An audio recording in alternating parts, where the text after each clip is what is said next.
Hello everybody, I want to show you with this video how you can take a screenshot with the Google Pixel 10 and Google Pixel 10 Pro.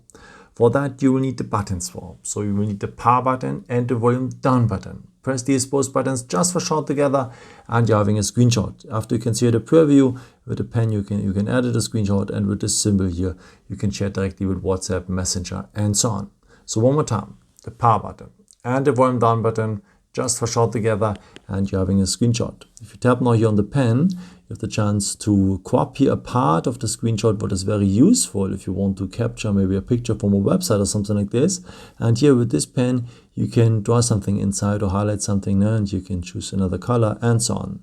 Don't forget to tap here on the checkbox and go on save after, and then this edited part will be part of your gallery. So the gallery is here named Photos at Google. So if you're tapping on the photos, you can't see first here the screenshots. So you need to go over here to the collections, and the screenshots are having here their own folder. And here we see all your screenshots you have done. Yeah, I hope I could help you with this video and answer your question. And yeah, maybe if you want, you can leave me a nice comment or give me something up. That would be very helpful for my videos. Thank you so much for. And I've created also some other videos if you're interested in with some more tips and tricks and so on. I can also subscribe me if you haven't done it before. Thank you so much for your support, and yeah, maybe until next time. Ciao.